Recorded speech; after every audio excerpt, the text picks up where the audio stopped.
વાંડા ઉપર હાલશું.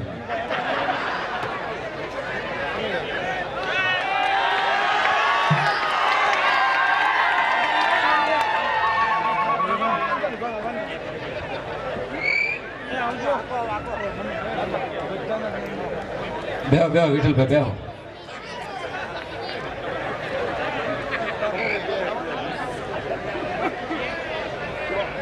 ઓલી જોડી ફરે છે પાછી આવી, કારણ કે સાયલું અમારી છે. હો નાખોને કઈ ને પણ અમને પાછી આવજો. એટલે બધા ઉભા મિત્રોને વિનંતી ના જોડે છે ફેરવી છે, એમાં 5 5 10 10 હો જે નાખવું હોય લિમિટ નથી. 10 થી નીચે નહીં, 10 થી ઉપર જ્યાં જવું ત્યાં જાયજો. એટલે બધા જોડીમાં આવજો, કારણ કે આ બધો યુવાનોએ માંડ કરીને બધું ભેળું કર્યું છે. એક ખોડલને ઉમાની સાક્ષીએ કહી દે કે જે કાંઈ પૈસા આવે એ અહીંયા જ વપરાવાના છે. આમાં કોઈ યુવાનો આમાં કાંઈ નફો કરવાના નથી. એકવાર જોરદાર તાળીથી વધારી દે. આમાં હું દે નહીં તો આમાં ઉપડી જાય એમ કરે. એટલે હવે શાંત થઈ જાવ. ઘડીક બાળકો છે ને ઈશ્વરનું સ્વરૂપ છે, પણ ઓછા હોય તો. બેનો છોકરા હાટો રાંધલ તેડે ને છોકરા થાય પછી કોઈ ન તેડે. જો છૂટા મૂકી દીધા. એક ભાઈ હમણાં છોકરા ફ્રીજમાં મૂકી દીધા. મેં કેમ ફ્રીજમાં મૂક્યા? મને કે બગડે નહીં કે. અમારા પરમ મિત્ર ભાઈ રમેશભાઈ મહેન્દ્રપુરા પણ પધાર્યા છે, કારણ કે એમને પેમેન્ટ સહિત લઈ જાય છે. એકવાર જોરદાર તાળી વધારી લો બધા મહેમાનો. જો કાંઈ ફોને હાંકળે બાંધો ને, કારણ કે વિચાર તો તમે કરો કે આ બધા આગેવાનો તમારે મળવું હોય ને તો એની ઓફિસ જાઓ ને તો 2 કલાક આપણે બહાર બેસીને તો એ મુલાકાત આપતા હોય. એટલે અમને નહીં, અમને તરત મુલાકાત આપી દે.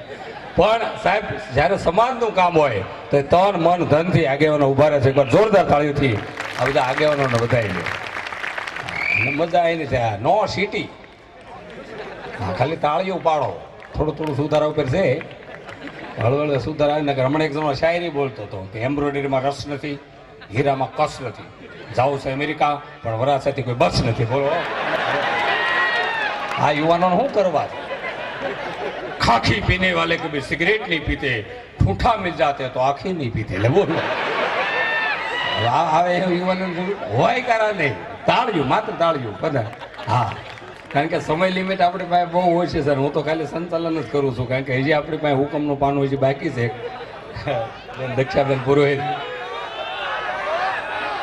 હા આવે વગર રોકાણે ઊંચા થાય. બોલો હોગો લે 10 રૂપિયામાં બધું થાય. બધો ખર્ચો ઉપાડી લો, પણ તમે વાહડા ઉપર હાલશો. હોગો લે ભાઈ કે છે. હો નાના યુવાનો મજાના છે, તમારા માગા આવે. એટલે ઇમ્પોર્ટન્ટ છે ને યુવાનોની મજા છે, ઉત્સાહ છે, યુવાનોને મજા છે. હા, નકર હમણાં એક જણો મને મળ્યો કે સુખદેવભાઈ પ્રેમ લગ્ન કરાય જ નહીં, લવ મેરેજ કરાય જ નહીં. અમારો ક્યાં વારો હોય એમ છે કે પ્રેમ લગ્ન કરતા જ નહીં, લવ મેરેજ કરતા જ નહીં. મેં એને પૂછ્યું, મેં તને પ્રેમ લગ્નમાં છોકરીમાં એવું શું લાગ્યું કે તેને લવ મેરેજ કર્યા? કે મને એની લટ બહુ ગમી વાળની.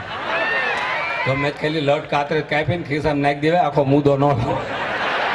આખો મુદ્દો લાવ્યો તો હેરાન થયો ને.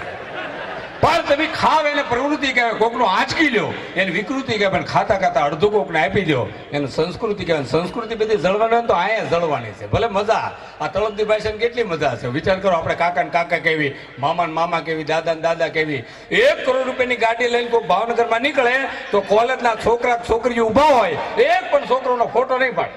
ભલે ગમે એવી ગાડી છે કરોડ રૂપિયાની, પણ કાલ સવારે બળદગાડું શણગારેલું કોઈ નીકળે તો 20 જુવાણાનું શૂટિંગ ગતર મળે. એ બળદગાડાની કિંમત છે ને એટલી ઓડી કારની નથી. અને મજા જ આપણી તળપદી ભાષાની છે. કાકા ને કાકા કેવી, મામા ને મામા કેવી. અને એમાં ભાવનગર જિલ્લાની ભાષા એમાં ભાવનગરના કલાકારો છે ને દર મહિને એક વિદેશી ટ્રીપ મારવી છે. નાનુભાઈ દર મહિને અમને વિદેશ લઈ જાય. એનું કારણ શું કે આપણી જિલ્લાની અમરેલી, સાવરકુંડલા, ભાવનગર આ બધાની ભાષા બહુ મીઠી છે. આપણે કાકા ને કાકા કેવી, મામા ને મામા કેવી. જેવું તારાપુર વટો એટલે લીટા શરૂ થાય. સુરતના રેલવે સ્ટેશન ઉપર એક કૂતરું ઊભું હતું. એક સુરતી દાદા કૂતરું તગડતા કૂતરું હેલ્યું જ નહીં કે નાહી જા કહું છું નાહી જા. 1 ફૂટ નો હેલ્યું ને આપણા બાપા ઉતર્યા, ઉડી કર્યું ને ભાગ્યું. હું તમને રણકાટો જ મોડો નહીં. અને આ દુનિયામાં 2 જણા સુખી છે, પવનેલી બાયું ને કુંવારા ભાઈ. હા, અનામત પતે પછી વાંઢોત્સવ કરવો હતો, વાંઢાનો ઉત્સવ. પણ મજા એની છે કીધું ને જમાવેટ છે. મહેમાનો પણ હજી આપણે વચ્ચે પધારી રહ્યા છે. બધા મહેમાનો જોરદાર તાળીથી આપણે વધારે પધારો. બોટાદથી હા દિલીપભાઈ છાપા અમારે કે બધા બધા બોટાદની ટીમે બહુ જબરદસ્ત આયોજન પૂર્ણ કર્યું. દિલીપભાઈ છાપા પધારો પધારો, આવો પધારો પધારો, આવો દિલીપ આવો પધારો પધારો પધારો પધારો. અમારા બોટાદની ટીમે પમદી ડાયરો કર્યો, ભૂકા કાઢી નાખે એવો સરસ આયોજન એમણે કર્યું હતું. હા પધારો પધારો પધારો, બોટાદની ટીમ પધારી છે, પધારો. હમણાં એક જણ મળ્યો, મને કે તમારું નામ શું કીધું, તમારી અટક ધામિલિયા, તમારી જાતિ કઈ? મેં નર જાતિ. મને કે ધામિલિયા શેમાં આવે? તમે પૈસા તો મોટરમાં આવે કે હેલી નહીં આવે, અને લોકેશન ન આવે બીજી વાર. એટલે મેં કીધું મજા સૌરાષ્ટ્રની છે, જેવું તારાપુર એટલે ભાષા ફરે એટલે બધા ભગવાન વી આવ્યા આ બાજુ ને, મેજોરિટી ભગવાન આ બાજુ વી આવ્યા તમે જુઓ. અને એમાં આપણે સૌરાષ્ટ્ર જે આપ્યું છે એની સમગ્ર વિશ્વની નોંધ લેવી પડી. વિચાર કરો કે એ ચરોતરનો લોખંડી પુરુષ સરદાર વલ્લભભાઈ પટેલ સાહેબ, બે વ્યક્તિનું આ દેશ ક્યારે ઋણ નહીં ચૂક્યો કે આ દેશમાં એક સરદાર વલ્લભભાઈ પટેલ અને એક ભાવનગરના મહારાજા કૃષ્ણ કુમારસિંહજી. હવે પેલું ફરકડું જો કોઈ આપ્યું હોય તો આપણા ભાવનગરના મહારાજા આપ્યું. આખો દેશ એનું ઋણ ક્યારેય નહીં ચૂક્યો કે એવા સરસ કામો ને એવા સરસ કાર્યો થયા હોય તો આપણા સૌરાષ્ટ્રમાં. એટલે બધા ભગવાન આ બાજુ વી આવ્યા ને, કૃષ્ણ ભગવાન જૈનમાં ગોકુળમાં વહી આવ્યા, સૌરાષ્ટ્રમાં દ્વારકામાં, સ્વામિનારાયણ ભગવાન જૈનમાં સપૈયામાં વહી આવ્યા, ચાલી અમારે ગઢડામાં, સંત ભોજલના બાપુ ફતેપુરમાં ભગવાને લાવ્યા, ધોળામાં ધનાભગત ભગવાને લાવ્યા, ગારિયાધરમાં વારમ બાપુ લાવ્યા, વીરપુરમાં જલારામ બાપુ લાવ્યા. 52 વખત કૃષ્ણ ભગવાનના જુનાગઢમાં નરસિંહ મહેતા અપડાઉન કરે. હવે ઝાઝામ ઝાઝું જો ભગવાનને આવવું પડ્યો તો માત્ર સૌરાષ્ટ્રમાં, બાકી કોઈ રાજ્યમાં કોઈ દેશમાં ભગવાન નથી ગયા. ને કે કૃષ્ણ ભગવાન ધારે તો અમેરિકામાં કે આફ્રિકામાં જન્મ ન લઈ, અમેરિકામાં ગોપીઓ નથી હાલશેષન ગોપીઓ, હાય કૃષ્ણ હાય કૃષ્ણ હાય કૃષ્ણ હાય કૃષ્ણ. પણ મજા જ અહીં છે, ભલે હોય ન હોય પણ કોઈનો જવાબ મળો ન હોય. જોજો ગામડે પાદરે બેઠા ને પૂછો કે મજામાં, હો મંડળી ઉપાડી લીધી હોય તો સરકાર ગોતી કે બધા ગયા ક્યાં. એટલે મજા જ આપણે અહીં છે. 4-5 દી પહેલા ભૂરેશ અમારે ગઢડામાં આવ્યો, હાથમાં ધૂળ લીધી, ધૂળ લઈને હું કી એ કે 20 વર્ષ પહેલા જે માટીની સુગંધ હતી એવી સુગંધ હવે સૌરાષ્ટ્ર નથી. નથી બોદળો છે સુગંધ એવી એની છે, માલ અવળો ઉપાડ્યો. આને કેમ ભોગો તમે? એટલે મજા પણ એક જોક્સ કહી અને તરત જ આપણે બેનને રજૂ કરી દેવા, કારણ કે જેમ બને એમ, કારણ કે બોલવામાં તો પૈસા આવે નહીં એટલે જ આવતો છે ને મેં લેડીઝ નો માગ્યો એટલે એવું નથી મારી ઉપર તમે ઉડાડો પણ હું ડીશ ભલે એવું નથી, મારી કદર કરો જ છો તમે. અને કલાકારો પોતે મેં તમને કીધું ને ધારાસભ્યની ગ્રાન્ટ ન આવે ને એટલા રૂપિયા ડાયરામાં થતા હોય છો. હા ગૌશાળાઓ કેટલી ને હવે બે જ વસ્તુનું ધ્યાન રાખવાની જરૂર છે, ગા અને મા.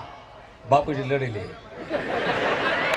એટલે એક જોક્સ બહુ બધાની ફરમાઈશ આવી શકે ને તરત બેનને હું રજૂ કરી દઉં કે પ્લેનમાં આમાં ખાસ બેસજો. પ્લેનમાં માથે રૂપિયા કરીને એકવાર પ્લેનમાં બે, પ્લેનમાં બે મોટો ફાયદો શું થાય જીવનમાં, અભિમાન હાવ ઉતરી જાય. અમુક અંતર ઉપર પ્લેન જાય ને 300 વીઘાના ખેતર રવિભાઈ મોબાઈલ જેવડા દેખાય. અને ગમે એવો હોદાવાળો માણસ હોય ને આપણને લાગે જ ના કોઈ મોટો માણસ, એમ બધા હરખા લાગે ઉપર. અને પ્લેનમાં ન બેહો તો ભાવનગરના એરપોર્ટ સુધી ખાસ જાય છે. એરપોર્ટે કોઈ નાય વિનાનો માણસ હોય જ નહીં, કંઈક એને લુકેશ તો કોઈ હોય જ નહીં. 7000 ટિકિટ છે મુંબઈની. અને પ્લેનનું વાતાવરણ એટલે સારામાં સારું વાતાવરણ, જેવું વાતાવરણ એવી સૂચના. ત્યાં છોકરી સૂચના આપતી હોય તો આપતા કે આ પ્લેન ભલે 2 કલાક મોડો હોય ને સાંભળ્યા જ કરવી. એવું છોકરી બોલે, कृपया यात्री ध्यान दे, बॉम्बे से भावनगर आने वाली फ्लाइट देर से आएंगे. भले देर से પણ તું બોલ્યા આનથી થોડાક નીચા જાઓ એટલે રેલવે સ્ટેશન વડોદરા, ભાવનગર, અમદાવાદ, ત્યાં છોકરીઓ સૂચના આપતી એટલું સરસ બોલે, कृपया यात्री ध्यान दे, बांद्रा से भावनगर आने वाली ट्रेन देर से आएंगे. ભલે દેર से આવે તું બોલ્યા કે હાવ શેલું વાતાવરણ એટલે બસ સ્ટેન્ડ. જોજો જેવું વાતાવરણ એવી સૂચના, કારણ કે માણસો એવું, બસ સ્ટેન્ડ લેવાની વ્યવસ્થા એવી. ભાવનગર તળાજા આવશે તો ઉપડશે. તળાજા ભાવનગર 11 પ્લેટ ઉપર ઢોર ઉભા નહીં તો રિવેશમાં આવશે.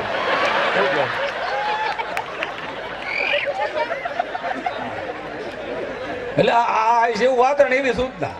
અને બહેનોમાં તપ છે, તપ 100% બહેનો કરે. એ કથા સાંભળે, સત્સંગ કરે, ભૂખ્યા રહે, નિર્જળા ઉપવાસ કરે, મંગળારતી દર્શન કરે, બહેનોનું જ તપ છે. એટલે આપણે ધંધામાં રાખે છે. આપણા તપમાં કાંઈ નહીં. એક ભાઈ બીડી પીતા, બીડી મેં કઈ બીડી છે? મને કે 2 સ્કેર. એટલે 2 સ્કેર કંપની આવતી જ નથી. મને કે 4 સ્કેરનું ઠૂંઠું. એટલે બોલો આ આજ ના. એક દાદા બીડી પીતા ધુમાડા જ ન નીકળતા. દાદા ધુમાડા કેમ નહીં નીકળતા? મને કે CNG છે. એક દાદા 11 નથી બીડી પીતા. મેં દાદા 11 છે પણ કે બીડી ફરાળી છે. બીડીયું ફરાળી હોય આપણા તો આપણે બી હોતા તરબૂચ ખાઈ જાય. અને બહેનોમાં બુદ્ધિ છે. આ બહેનો બુદ્ધિશાળી છે. પૂછશે બધું આપણને ધાર્યું એનું જ કરશે. આપણને પૂછે કાળું પેન્ટ પહેરવું છે કે ધોળું? આપણે કે ધોળું. ધોળું ધોવાઈ ગયું છે, કાળું તું પહેર્યું. આ લુકેશભાઈ મોલ બે પેન્ટ આમાં પહેરવું હોય ને. ગારિયાધારની બાજુમાં અઠવાડિયા પહેલા મારો પ્રોગ્રામ હતો ને ગામડામાં પ્રોગ્રામ હતો ને એક રાંગે 12 મકાન અને ઓસરી આમ ફળિયામાં હું બેઠો હતો ને એક બેન ફળિયામાં રસોઈ બનાવતા રોટલા બાજરાના. એટલે મેં ઘણા ટાઈમ રોટલા જોયા નહોતા કેવી રીતે બનાવતા. એટલે પાસે બેઠો મેં કીધા બેન રોટલા કઈ રીતે બનાવી જોઈ. એ બેન આમ બાજરાનો રોટલો આમ તાવડી ઉપર નાખ્યો. જેવો રોટલો નાખ્યો તાપ બોલવાઈ ગયો. એટલે મેં તો બેન હવે કરશે હું. એને ભૂંગળી લીધી. ભૂંગળી ફૂંક મારી. ફૂંક મારીને 1 લાકડું હળગ્યું, 2 લાકડા ન હળગ્યા. એટલે બેનને મેં સલાહ આપી. મેં તને તાણીને ફૂંક મારી હોત ને તો 3 લાકડા હળગી જાય. મને કે સુખદેવભાઈ તમને ન ખબર પડે, અમારો બાયુનો વિષય છે. બહુ ફૂંક મારવી ને તો રખ્યા માથે ઉડે, રખ્યા મોઢું ભરી મૂકે. પછી મેં નક્કી કર્યું કે જેટલું બહેનોને હળગાવતા આવડે એટલું આજમીનું કામ નહીં. પણ તન મને ને ધન જો કે આપ ખૂબ બધા સહકાર જોડિયું પણ ભરી દીધી. અને આ હજી ખૂબ વરસવાના છે, ભરેલી વાદળીઓ બધી બેઠી છે. મેં તમને કીધું ને બોટાદની અમારી ટીમ આવી છે. પમદી જબરદસ્ત પ્રોગ્રામ ત્યાં કર્યો અને લાખો રૂપિયાનું ડોનેશનના ડાયરામાં યુવાનો જે ખર્ચો કર્યો એ બધાએ ઉપાડી લીધો આગેવાનોએ. તો હું બેન દક્ષાબેન પુરોહિતને વિનંતી કરું જે તમારી ફરમાઈશ છે લઈને પાછા આવે અને સમય રહે તો પાછા હું આવીશ. કારણ કે આપણે તો હું કાયદો બહુ છે થોડોક. અને 3 વર્ષ તો અમારા ડાયરા હાવ બેન થઈ ગયા હતા. રામાપીરના આખે હાવ બેન. ભેરો ઘાટમાં કામે બે ગયું. કારણ કે 12 વાગે ભેરો પોલીસ બે આવે. ક્યાં જવું ઘોડેલા કિલ્લા? એમાં સાહેબ મને મળ્યા. મેં કહ્યું સુખદેવ તારા પ્રોગ્રામ કેમ ચાલે? મેં સાહેબ મારા ભગવાનની દયા છે ગુજરાત બહારને વિદેશ સુધી જાઉં છું. પણ એક કામ કરો, એક પ્રોગ્રામ આપણે ભાવનગરમાં ગોઠવ્યો હતી. કે ક્યાં ગોઠવવો હતો? કે જેલી. ત્યાં કોણ દાંત કાઢશે? બધા ફોન કરીને આવ્યા હતા. કે લોકો કે સારી વાત કરજો. હવે બધા બે કે અમારે એમ બોલે કે પૂર્વજોના પૂન એટલે તમે બધા રહ્યા તમારા હગાવાલા ડેવલપ થાય. મારે કહેવું એટલે હું એમ બોલ્યો એ લોકોને સારું લાગે. હું ભાઈ ભલે તમે જેલમાં છો પણ એવી જગ્યાએ છો કે જે કૃષ્ણ ભગવાન જેલમાં હતા. કાંઈ એક જણો ખૂણામાં જ ઊભો થયો કે એ સિવાયનું કંઈક કહો. કીધું કેમ? કે કૃષ્ણ ભગવાન જન્મીને 1 કલાકમાં રવાના થઈ ગયા હતા. અમે 25 વર્ષથી જામીન ગોતવી છે.